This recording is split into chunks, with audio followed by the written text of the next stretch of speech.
Wala da umutri rang ba ka Jylla o kondat Samla la katuk anisngi ulong baki college hapo mekhlea kinam ngat satya ha ka exams common university entrance test nlai Haduh Mynta na kalyang ka sarkar pedeng kampat a satya kanung rijing tho man pelai iki college mekhlea na kaniki exam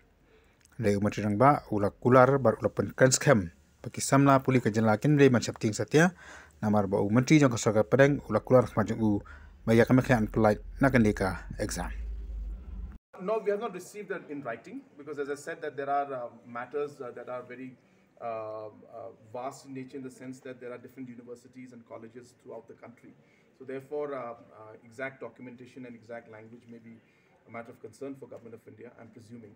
But as I said, and I've made it very clear that the meeting with the Honorable Minister clarified the entire aspect to us that any college and any students who are earlier, in fact, who would apply to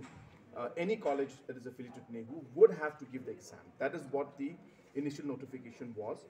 And once we clarified to the minister, saying that the different colleges which are affiliated because there is no other university to affiliate, the minister understood the problem and said that, well, in that case,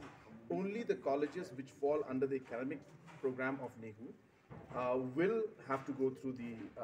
CUET test, and other colleges which are affiliated and only for the sake of affiliation are there with NEHU,